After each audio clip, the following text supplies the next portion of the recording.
It's been several years since I sat down and played a DMC game. Matter of fact, it's been over 10 because I remember playing DMC4 on PS3 after I got back home from high school. I was gonna say exactly 10 years, but you know, because of that reboot with that one punk kid no one liked, I know for a fact I would have played it because that's kind of obvious and I would have remembered it. However, with that being said, Capcom did their thing and made a dope-ass sequel.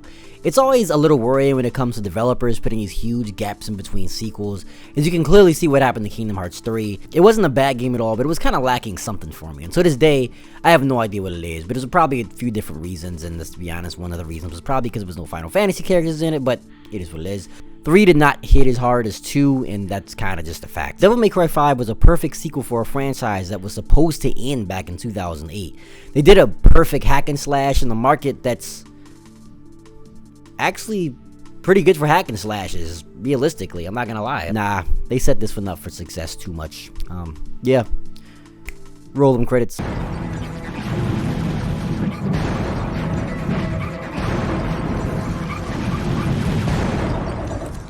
Let's rock, baby.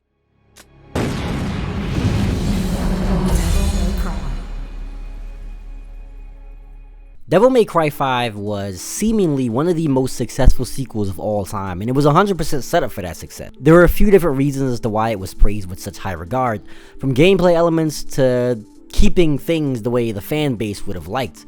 Upon starting DMC5, I didn't really know what to expect. It had been over 10 years since any playtime with the series, and all I could notice was the extremely impressive graphical detail of Dante's and Virgil's faces. In 2013, Hideki Itsuno, director of Devil May Cry games since the second game, showed an interest continuing the original Devil May Cry series by developing a 5th installment.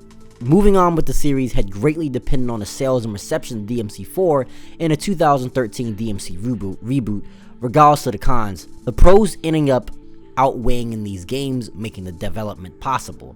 The team consisted of the guys who worked on Resident Evil 7 and a DMC reboot, which is why it just looks so pretty, with them using the RE engine. Somehow when I'm not talking about Resident Evil still manages to come up in the conversation of the games, especially as a game that was supposed to originally be Resident Evil. The irony. Where do you think you're going? Upon my gameplay, the first factor that I immediately noticed was gameplay and combat. Let's just be simple. This was easily the main success point of DMC5, and it has been a success for Devil May Cry since the beginning. Essentially playing in a GT-esque atmosphere, you play as the main fave, Dante, Nero, and the newcomer V, as well as Virgil when you unlock his story. Combat in this game is the best I've personally have ever experienced. Like, it's really good combat. Like, yo, you can't really complain about this. Like, it's up there top tier. Like, they didn't lose a step here. They did their thing. They put the foot in it like Sugar Mama at this point. As I make this video, it's currently 2023, and dudes are finding new ways to put out combos and mix and match weapons like they're combining Gundam specs. The combat in the franchise has always been top tier, but with modern tech, this shit is boosted tenfold. It took about to the 7th chapter to play as Dante, but starting with him, he's easily still absolutely the best and most fun motherfucker to play with in this game. You're 100% getting that old school feel with a new modern feel that makes everything feel a ton more smooth, and that's always the best kind of pro. He has the most weapon variety, the Rebellion, the Balrog, the Cavalier, which at first is a little clunky, but it's kind of dope when you kind of get used to the feeling of them, the Kalina Ann, and Dr. Faust, which is granted to you by Nico, which he goes with some of the story and lore that I'll talk about later in the video. Yo, but nah, like, yo, why she kind of bad though? Like, hey, yo, look, you could be my passenger princess. Dante still has a dopey, sarcastic, cocky, smart-ass personality we all come to love and appreciate, and because of the new fresh feel, his gameplay just feels better, and just to quote my boy Dash, just oh so juicy, just oh so juicy. Like, bruh, look at this man.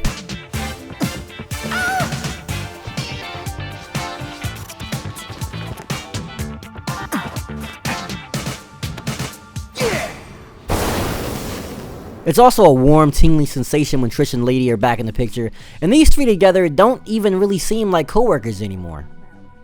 Dante? Come on, son. What's going on here? I know what's really gone here. Trish? Lady? Anybody? Anybody. Because, it ain't canon, but we can see what's going on here. We can see. Moving on to Nero, you really only have the Red Queen, Blue Rose, and no longer the Devil Bringer, but the Devil Breaker, made by your friendly neighborhood nerdy bad bitch. And she's an even badder that essentially make these from the roadkill of demons that Nero finishes off using and distracting their abilities to equip different elements to the Devil Bringer. That was a mouthful. Nero doesn't have many weapons, but his variety and the skill set within those weapons makes him still a super fun character to play. I figured Nero was the best to explain his feature with, but going into the variety even further, you can use red orbs, which is in-game currency, to buy different attacks, and goes even further with the level that attack goes, such as the Red Queen combo, A, B, and C. You can do this with each weapon as well as the ability skill section. These are also a huge benefit as they are just upgrades to the overall character and not just the weapons. It's also noted that there's a really good practice arena that you can use to get better at moves and to try and perfect the best combos. It's harder to get these in actual story game time, so it's highly recommended that you try some of these out, especially if you're trying to playing all the way up to the Hell in Hell mode, which is yeah. I haven't tried that. I enjoy my sanity. Truth be told, I enjoy my sanity. And realistically, I'm okay with torturing myself occasionally. While I'm on the topic of red orbs and upgrades, one thing that this game did right was not overdoing it with the microtransactions. Make sure I say it the right way that time. The games are kind of sorta starting to move away from being super heavy on that from what it seems. While the option to purchase items and upgrades with your own money is there, it isn't thrown in your face. Pretty much most, if not all, the game's abilities are simply achievable, by just grinding through enemies, areas, and just multiple playthroughs. Which is perfect in my opinion. I personally believe that every game should have this option. I know that everyone isn't going to want to grind through a game's harder difficulties. So as we moved on to an online world in gaming, the option should always be available to buy. But I thoroughly believe it should only be an option. Because once Destiny did that bullshit, about buying the ending of the game, we kind of had a necessarily conversation about that. Because we had to put a stop to that. That wasn't necessary. Like Destiny, I was like, why? Gotta buy the end of the game?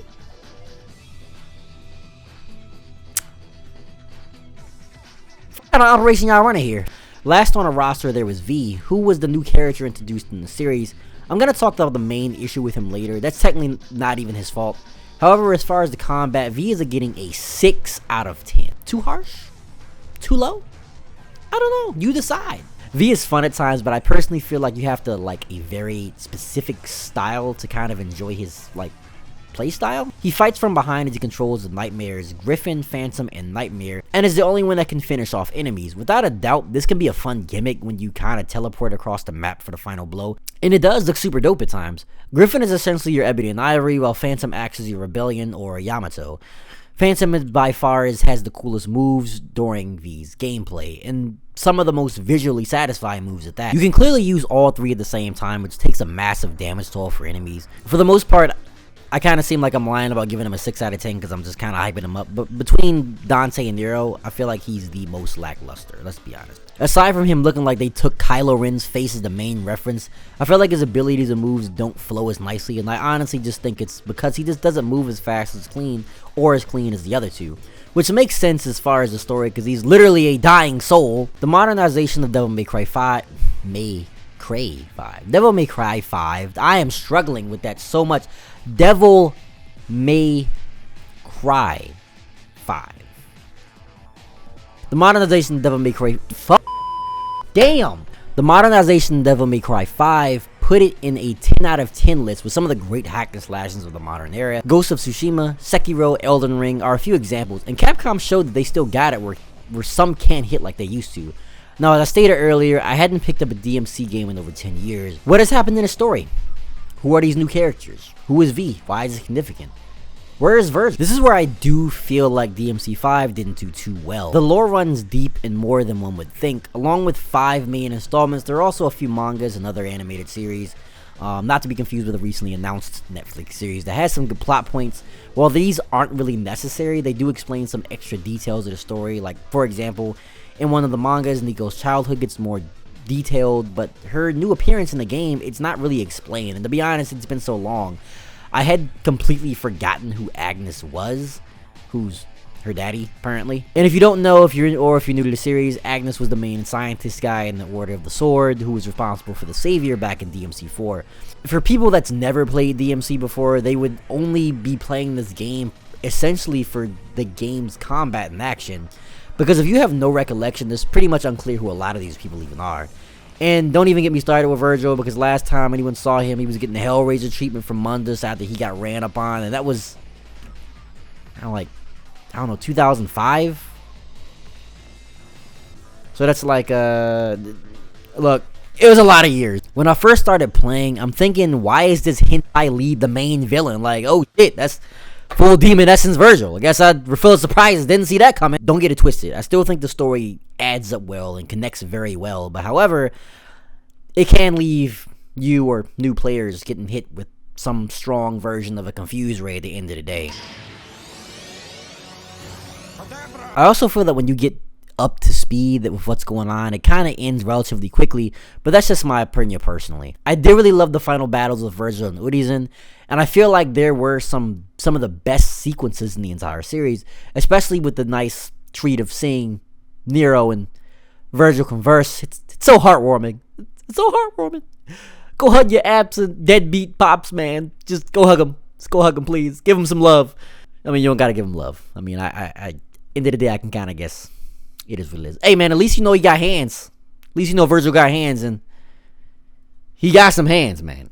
He got some hands. Your pops can throw down 100%. Like, Devil May Cry has essentially kind of been out for 2 decades at this point, and it's kind of good to know Capcom got it taken care of, and Dante and Virgil still eating good on the ratings board.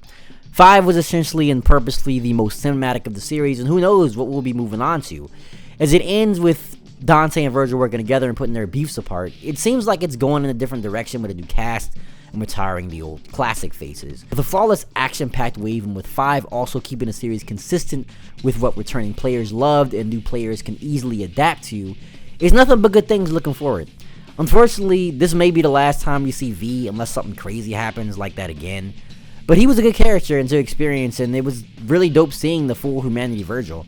DMC5 pretty much only got good reviews, and Capcom obviously hadn't failed at everything like these days with, you know, what their rep seems to be these days. It's kind of a bit unfortunate, but they did good here, so can't complain. Did you play DMC5? If you did, what'd you think about it? For older players, how do you compare it to the older titles? And to be honest, like, what's your favorite of the series in general? Let me know in the comments, talk about it below. Lastly, thanks for coming over to the channel, and a super special thanks if you're here at the end of the video. I highly appreciate you. Be safe out there, y'all. This is Kymax. Later. Take care, Nero. Adios.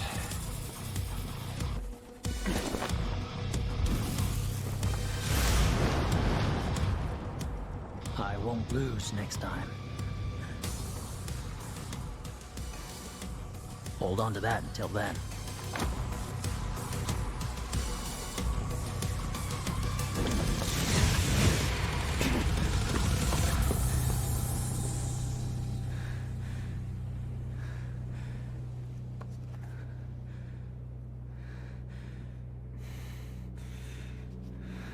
Idiots.